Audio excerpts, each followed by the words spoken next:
Hello, everybody. Welcome to the Fanatic Breakdown Podcast. I'm your host, Chris Higgins, with all the latest NFL and NBA news. Today, I will be covering Week 4 of the NFL season. I covered Week 3 last week. This week is Week 4.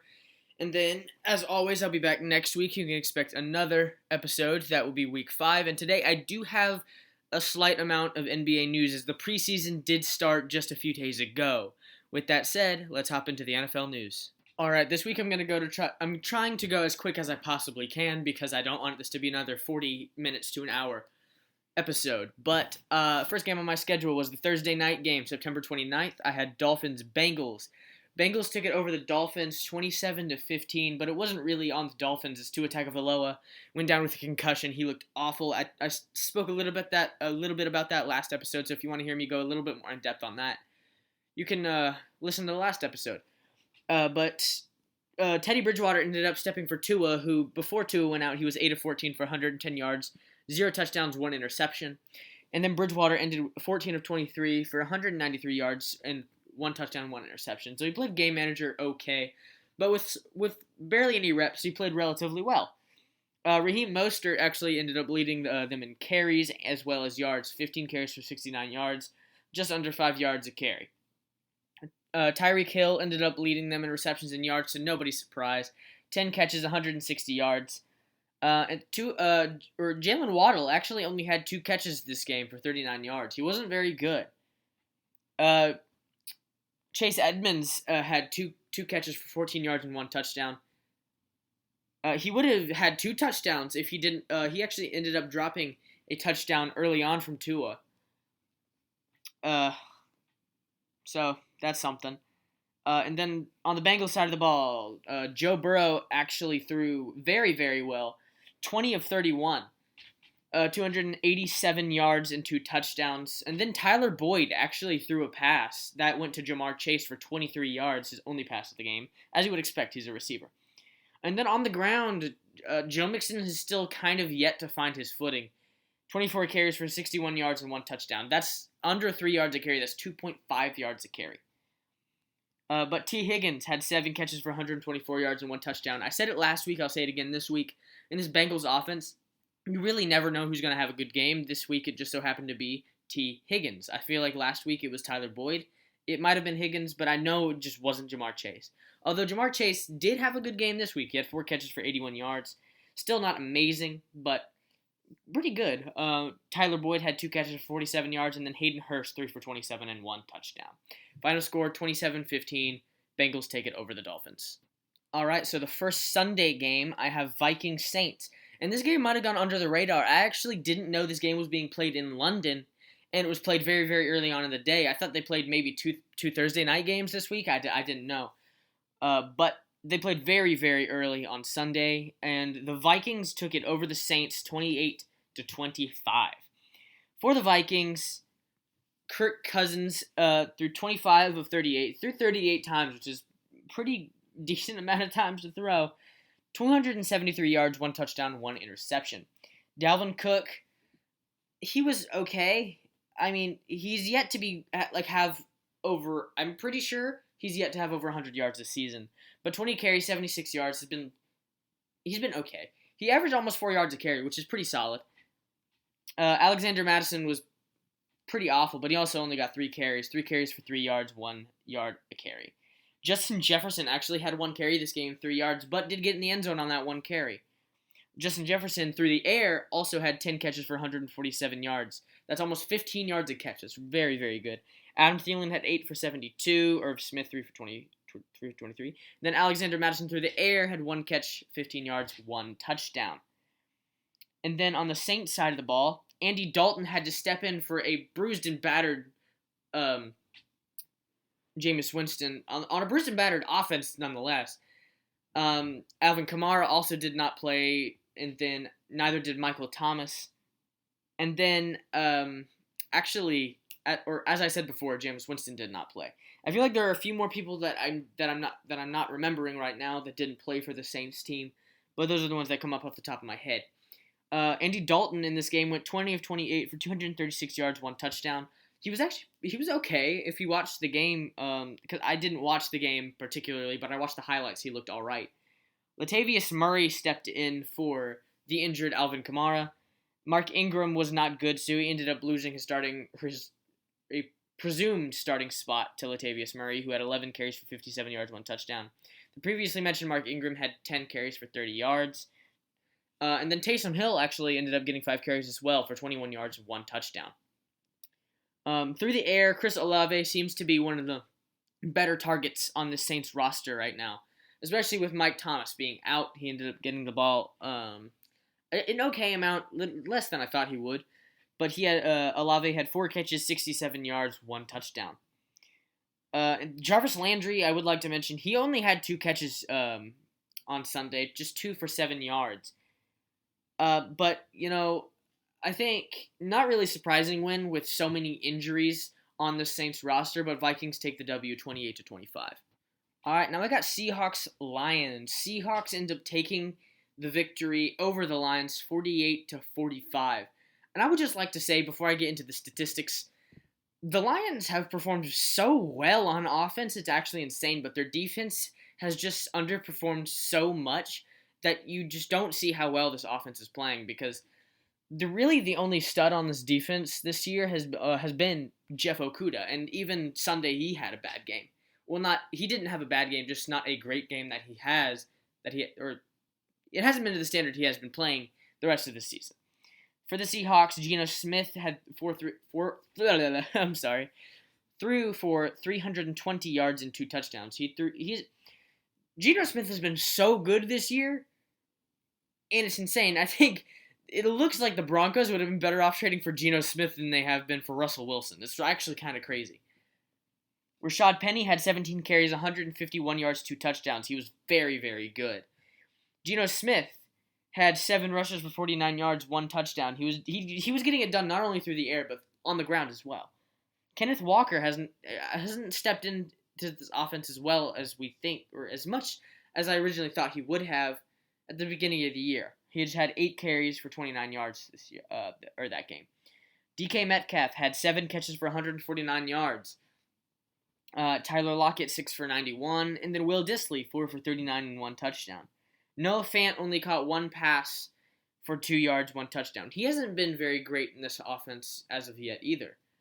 And then for this Lions offense, Jared Goff threw for 378 yards, 4 touchdowns, 1 interception. I believe he threw for the most yards on the day for any quarterback this week. Either that or he's leading it for the year. I know he was leading in one category. Either it was this week or all year. Jamal Williams, stepping in for an injured DeAndre Swift, had 19 carries, 108 yards, 2 touchdowns. Played very well.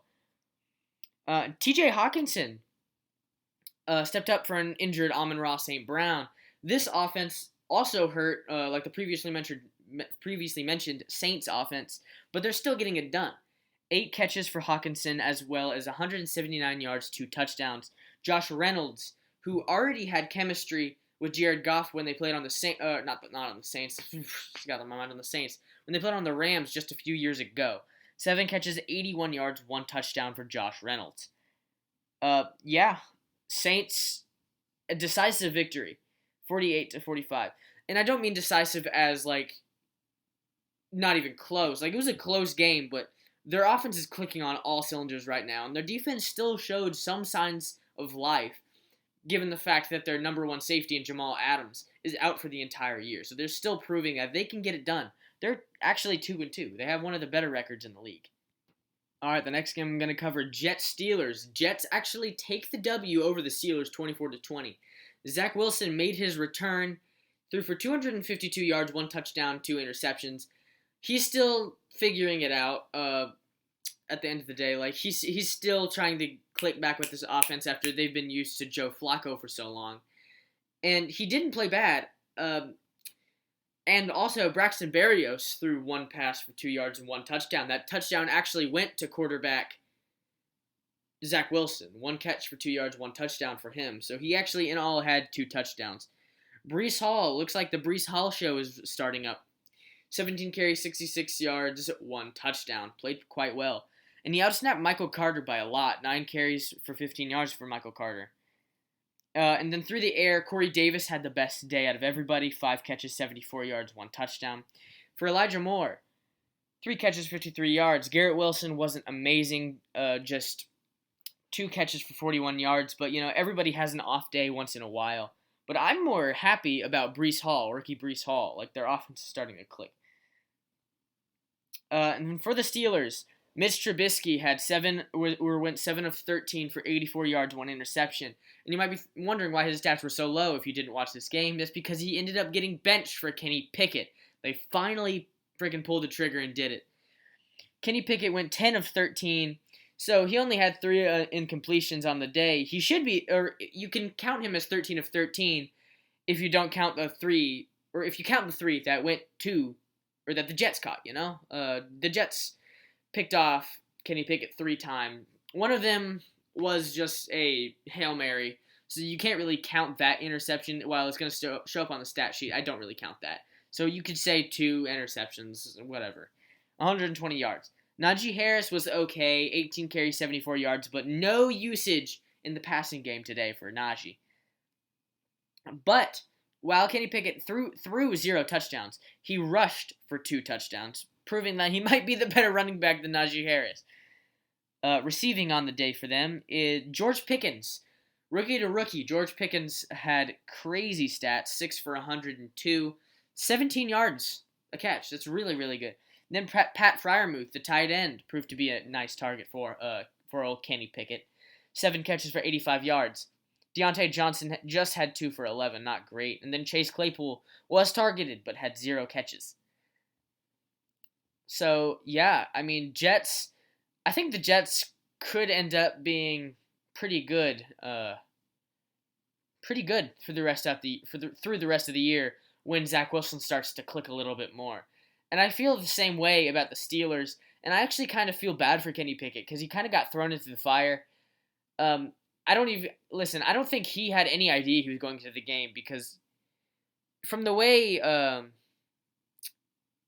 their head coach was talking, it didn't seem like he had any plans on putting Pickett in the game at all. He kept saying, Trubisky's our quarterback, and it really just seems like Pickett got thrown into the fire, so I kind of feel bad. But, I mean, nonetheless, 24-20 Jets over Steelers. And the really boring games, they're the games I really have not much to talk about. I'm probably going to go through very fast. This is one of them, Giants-Bears. Giants take it over the Bears. For the Bears, Fields went 11 of 22, just 50%, for 174 yards. He's yet to do anything remarkable. Khalil Herbert rushed 19 times for 77 yards. Not as great as originally thought, but Fields did rush for 52 yards on the ground, so pretty solid. Darnell Mooney only caught 4 passes, but had 94 yards. He's finally looking his way. Herbert had 1 catch for 24 yards. And then the next guy is Trevon Wesco, who had 1 for 23. And on the Giants side of the ball, Daniel Jones was 8 of 13 for 71 yards. Ended up getting injured in the game, did not come back for a good period of time. Tyrod Taylor came in for him with 1 of 3 for 11 yards, 1 interception. Then Tyrod Taylor got hurt, and then Daniel Jones came back in the game. Saquon Barkley, I think he's back on top, quite honestly. He had 31 carries for 146 yards. The offense clearly trusts him again. Daniel Jones rushed 6 times for 68 yards, 2 touchdowns. He actually had a good game, not through the air, but on the ground. He was good. And then through the air, it didn't look like any of his receiving options felt like trying to catch a pass. Well, he only threw 13 times anyway, so it's not like they were trying to get the ball. But Bellinger actually was the leading receiver, 3 for 23. And then Saquon had 2 catches for 16 yards, but that's not great. And then Darius Slayton only had 1 catch for 11 yards. Giants take it over the Bears 20-12. All right, so now I got Titans-Colts. For the Titans, oh wait, never said the score. 24-17, Titans take it over the Colts. And the Colts have one of the weirdest records in the league. They're 1-2-1, but, I digress. Ryan Tannehill threw 137 yards, 2 touchdowns. Listen, he did not throw for many yards. I think it's only a matter of time till Malik Willis steals his job. Derrick Henry finally had a really, really good game this week. 22 carries for 114 yards, 1 touchdown, averaged over 5 yards a carry. And then their leading receiver was Okwonu for three catches for 38 yards, 1 touchdown. Then Robert Woods had 4 catches for 30 yards, 1 touchdown. Treylon Burks only had 2 for 14. He has not been good to start the year. For the Colts, Matt Ryan threw 356 yards, 2 touchdowns, 1 interception. He looked pretty good. And then Jonathan Taylor since week 1, he has not had a good game. He had 20 carries for 42 yards. That's just over 2 yards a carry. Then Mo Alley Cox, 6 catches for 85 yards, 2 touchdowns. He's been pretty solid. And then Alec Pierce had 4 for 80. And then Granson had 4 for 62. Paris Campbell, 4 for 43. Then Michael Pittman didn't really make an impact, 3 for 31. But other than that, nothing special. 24-17, Titans over Colts. Now we got Chargers Texans. Chargers ended up taking the win here, 34-24. So nobody's surprised. The Texans are 0-3-1. Yeah, but Justin Herbert showed that he still got it. That week against the Jaguars was just a fluke, apparently. He threw for 340 yards, 2 touchdowns. Austin Eckler finally got in the end zone this week, and he got in the end zone 3 freaking times. And I might sound mad about that, and that's because I am. I played a guy in fantasy, and I was like, he's yet to get in the end zone. He's probably going to do the same thing this week. No! 3 touchdowns for Austin Eckler this week. But on the ground, 13 carries, 60 yards, 2 touchdowns. And then through the air, he had 6 catches for 49 yards, 1 touchdown. He had almost 35 fantasy points. Also through the air, Mike Williams was really, really good. 7 catches for 120 yards. Keenan Allen has still not played again yet in a few weeks. Gerald Everett had 5 for 61, 1 touchdown. So yeah, pretty good game for them. Texans, Davis Mills was not good once more. He went 26 of 35 for 246 yards, 2 touchdowns, 2 interceptions. Dameon Pierce, he was amazing, honestly. He had 131 yards, 1 touchdown on 14 carries, which is almost 10 yards a carry. And then their best receiver was Nico Collins, who had 3 catches for 82 yards. But, if you're going receptions to yards, it would be Brandon Cooks for 7 catches, 57 yards, 1 touchdown. And then Rex Burkhead, who had 5 for 39, 1 touchdown. Chargers over Texans, 34-24. All right, I have another one of those really, really freaking boring games. Falcons Browns. So Falcons ended up taking the W, 23-20. Browns, Jacoby Brissett was not good. Jacoby Brissett played like Jacoby Brissett. 234 yards, 1 interception. Nick Chubb on the ground was really, really good. 19 carries, 118 yards, 1 touchdown. He remains as one of the most consistent running backs this year, probably the only running back to remain consistent. Then behind him, Kareem Hunt had 10 carries for 49 yards. They continued to rush a lot, which rightfully so. They have 2 of the best running backs in the league. And then Jacoby Brissett had 5 carries for 16 yards, 1 touchdown. David Njoku was their leading receiver, 5 for 73. It seems as the franchise tag that I originally thought was not good seems to be paying off. Their starting tight end seems to be one of their best players. And then Donovan Peoples-Jones had 5 for 71. But on the other side of things for the Falcons, Marcus Mariota did not have an amazing game. He threw 139 yards, 1 interception. If you benched him in fantasy, you did a great thing. Then Tyler Algier had 10 carries for 84 yards. Then Huntley had 10 for 56, 1 touchdown. Cordero Patterson only had 9 carries for 38 yards, 1 touchdown. And that is because he got injured, left in the middle of that game. Did not return. It turns out he got placed on injured reserve, which means he's at least out for 4 years. Or not 4 years. He's at least out for 4 years. 4 games. I'm sorry. And then their leading receiver was actually Olamide Zaccheaus, had 2 for 55. And then Kyle Pitts remains awful. He had 1 good game last week, but this week he did not have a good game. 1 for 25. And then Drake London had 2 for 17. No receivers had good games. And if you picked any receiver to have a good game, I guarantee you did not pick Olamide Zaccheaus. But another boring game, 23-20, Falcons over Brown. All right, so now I got Cowboys versus Commanders, 25-10, Cowboys over Commanders. The Commanders remain as awful. Carson Wentz remains as awful. But I would like to say Cooper Rush has done an amazing job, and the Cowboys have started a quarterback controversy, whether they like it or not. Cooper Rush is good, and he seems to be playing better than Dak, quite honestly. And if Dak comes back and starts to play well, I think Cooper Rush is going to be a trade target for a lot of teams that are going to be in need of quarterback by the end of the year, a.k.a. probably either the Texans or Panthers, who seem to have quarterbacks that are in need of quarterbacks. For the Commanders, 170 yards for Carson Wentz, 1 touchdown, 2 interceptions. And then their leading rusher was Antonio Gibson with 13 carries for 49 yards. But it seems, who was that? Who am I thinking of? Here, I'll be right back with the name of that guy. Listen, this guy's projected to be really good, and I probably should have remembered his name, but I'm talking about Brian Robinson, a guy who was in an unfortunate set of accidents at the beginning of the year. But he's projected to come back, and he seemed to create a lot of buzz in the preseason and or training camp. So he very well could steal the job, as rightfully so, because their running backs have not been very good this year. Their leading receiver was Jahan Dotson with 3 catches for 43 yards, 1 touchdown. He seems to be very reliable this year. He seems to be putting up at least 40 yards and a touchdown a game, which is pretty good. Curtis Samuel had 4 for 38. And then Terry McLaurin only had 2 for 15. He seems to be mega inconsistent this year. But for the Cowboys, Cooper Rush had 223 yards, 2 touchdowns.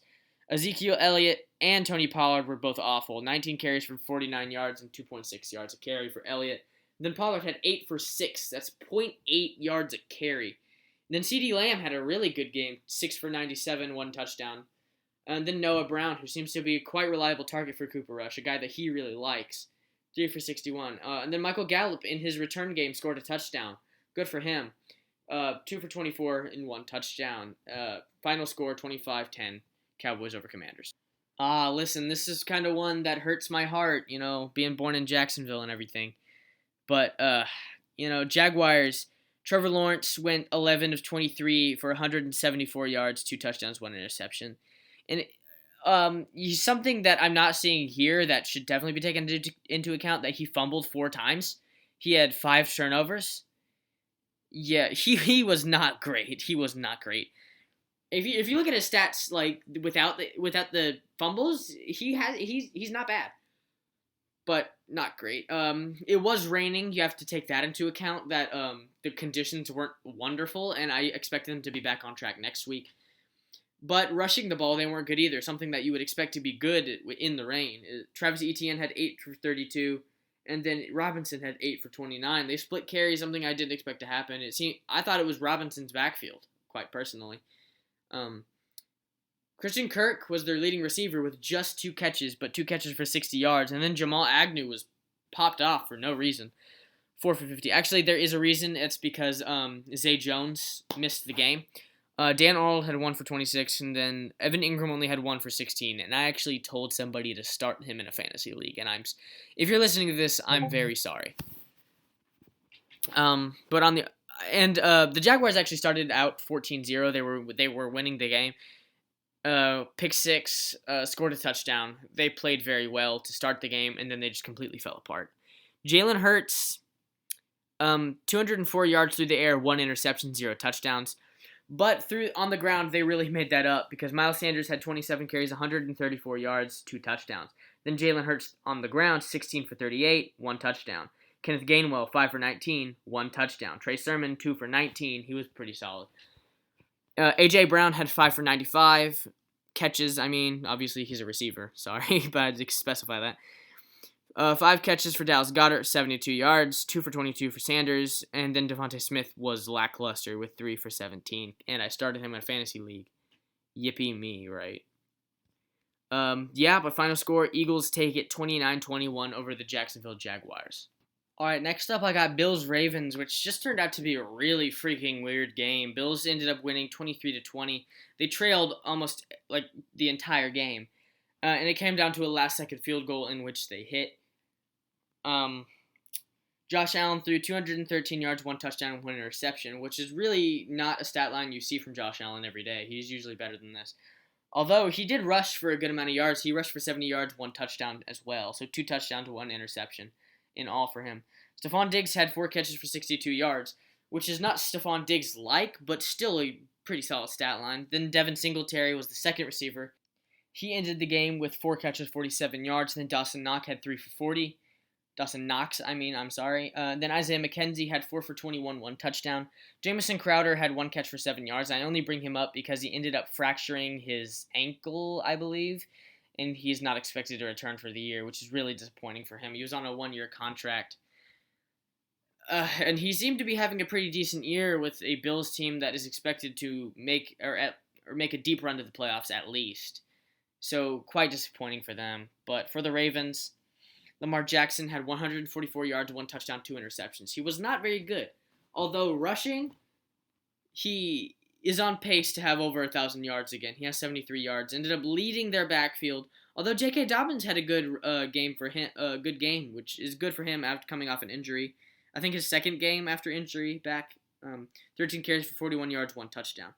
Through the air, it was Devin Duvernay who had 4 for 51, and then J.K. Dobbins 4 for 22, 1 touchdown. Rashad Bateman 3 for 17, not amazing. And then Mark Andrews, who's one of the better tight ends this year, did not have an amazing game, 2 for 15. And they ended up losing that game 23-20, Bills over Ravens. All right, now I got Cardinals Panthers, which just turned out to be a really freaking weird game.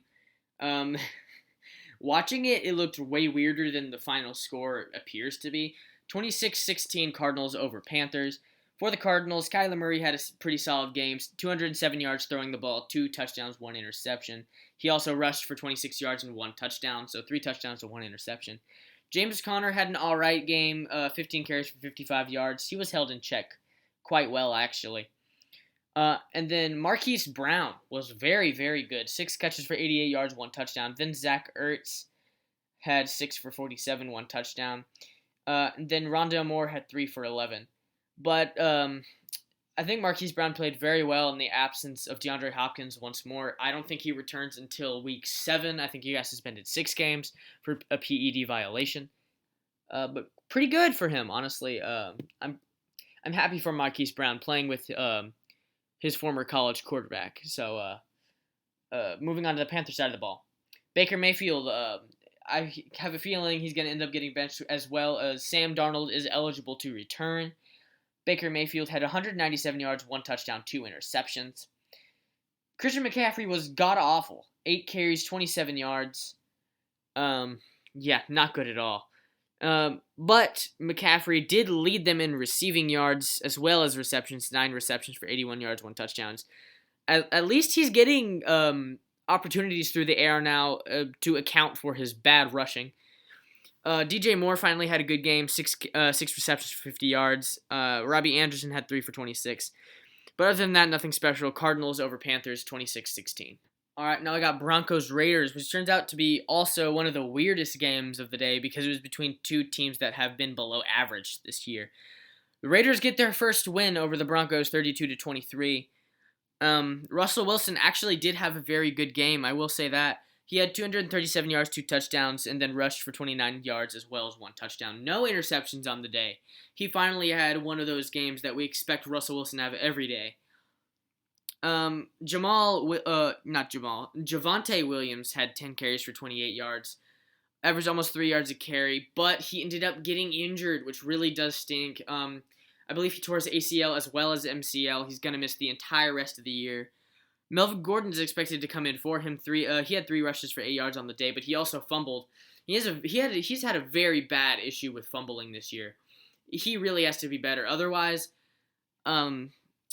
he might lose his job to Mike Boone, which would be really, really weird.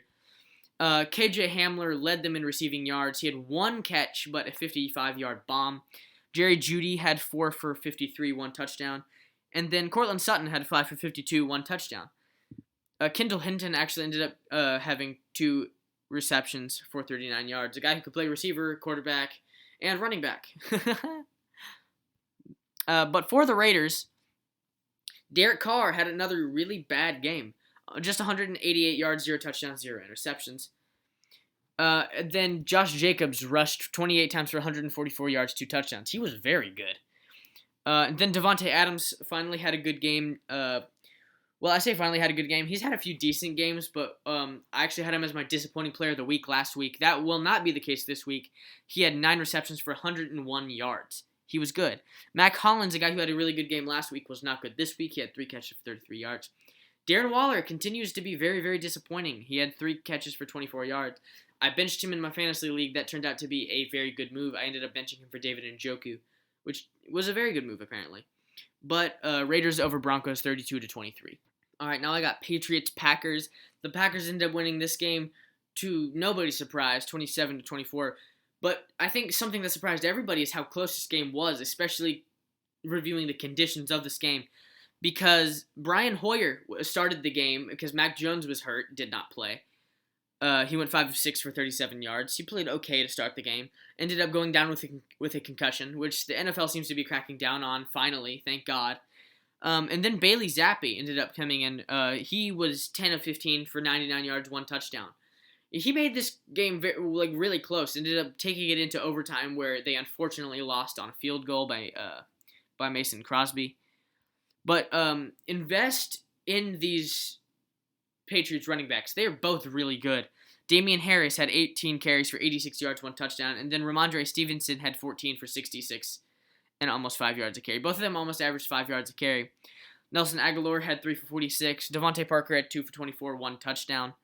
And then on the Packers side of things, Aaron Rodgers had 251 yards, 2 touchdowns, 1 interceptions. Aaron Jones was pretty good. 16 carries for 110 yards. He seems to be one of the really, really good, one of the bright spots in this Packers offense, as well as A.J. Dillon, both running backs being pivotal parts of this offense. 17 carries for 73 yards for him. And then Christian Watson scored his first touchdown, but not receiving, as you might have guessed. It was rushing. He had 1 rush for 15 yards, 1 touchdown.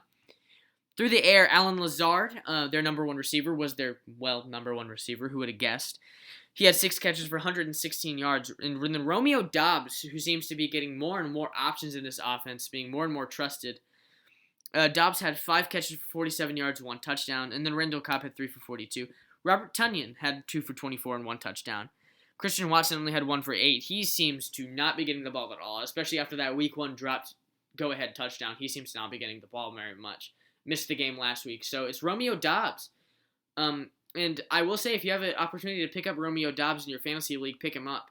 Sadly, in one of my fantasy leagues, or in one of the leagues that is super, super deep, he was already picked up.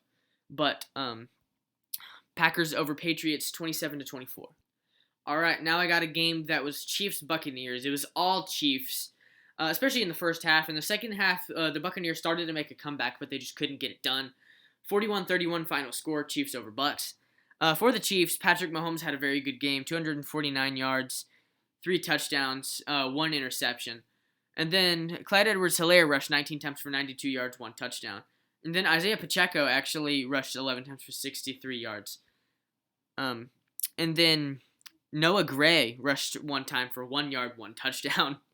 Travis Kelce was amazing, as he always is. It's just Travis Kelce. You should always expect him to either score or have over 100 yards. This time, it was scoring.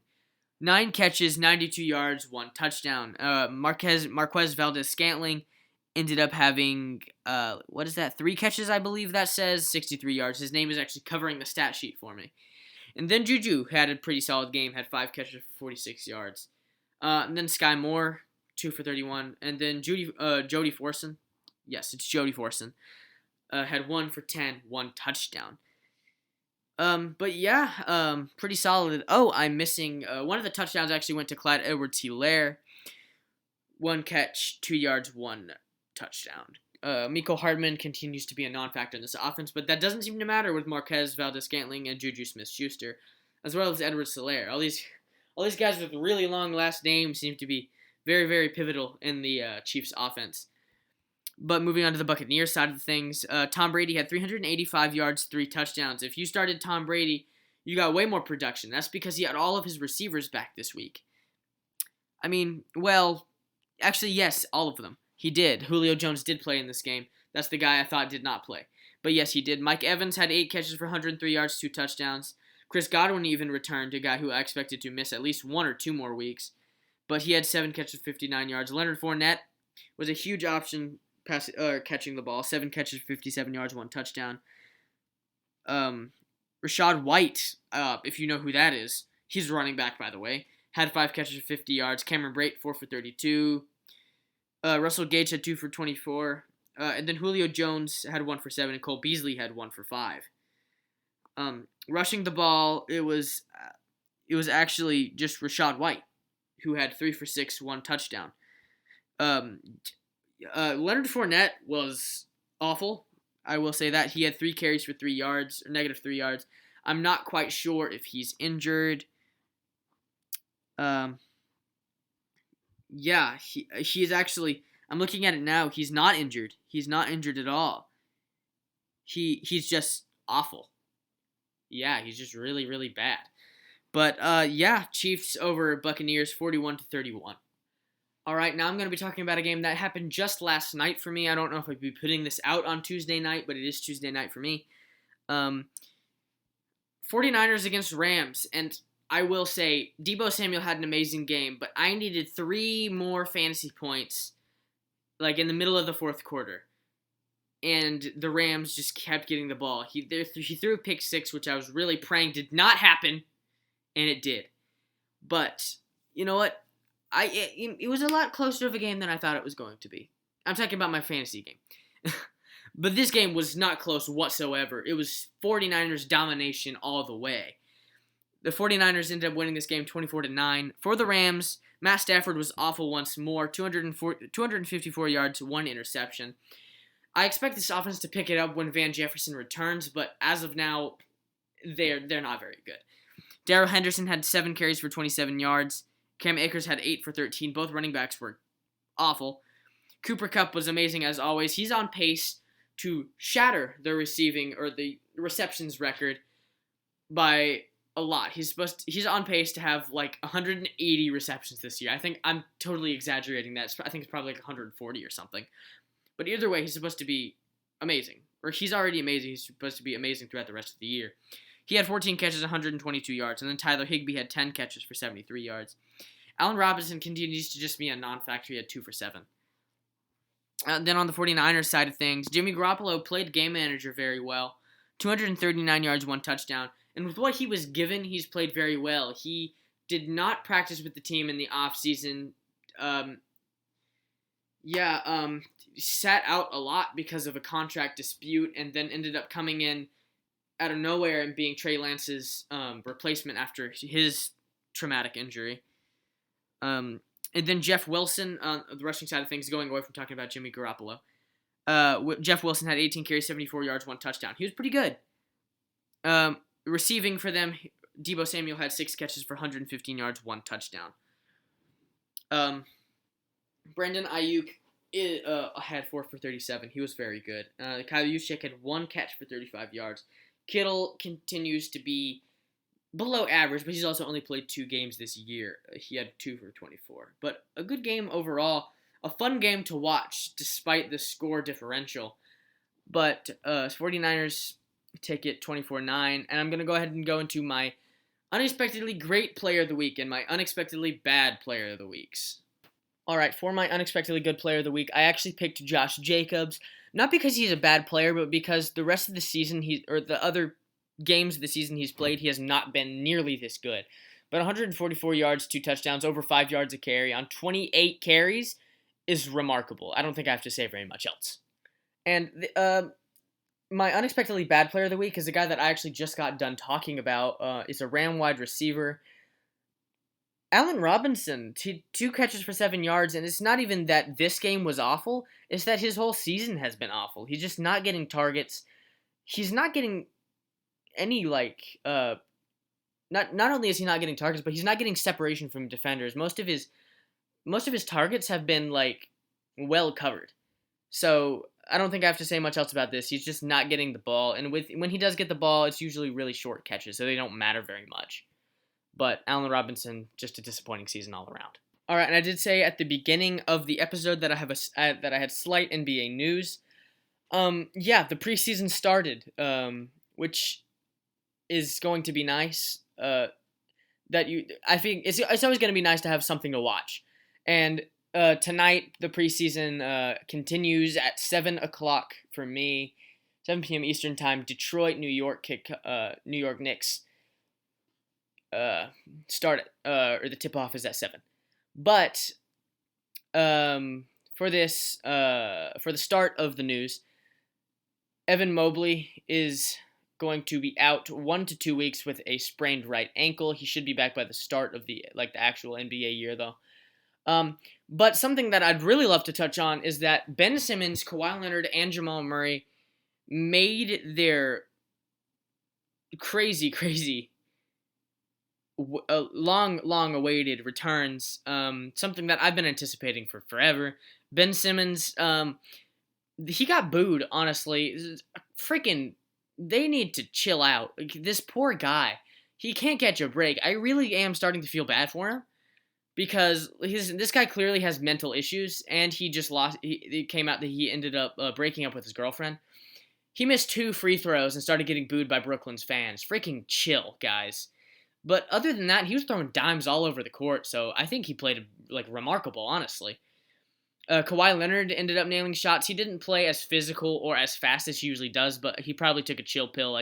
He's just starting out his journey of the season. This isn't a guy who really particularly cares about the regular season anyway. Not only that, it's not like the preseason matters anyway, so he shouldn't take it 100%. And Jamal Murray played very, very well to start the season. The Nuggets could be scary. I'm just going to leave it off at that. The Nuggets could be scary. I'm going to go ahead and cut to my outro now, but the Nuggets are going to be scary. All right, thank you all so much for tuning in today. As always, I'll be back next week with NFL Week 5 recap and probably a recap of the start of preseason for the NBA as the NBA season kicks off in just a few weeks. It's very exciting. I'm going to have 2 sports to report on. These episodes might end up getting longer, and I might have to move a few of them to YouTube. But other than that, I hope you enjoyed this episode, and as I said just a second ago, I'll be back next week. With that said, I'm your host, Chris Higgins, and this has been Fanatic Breakdown.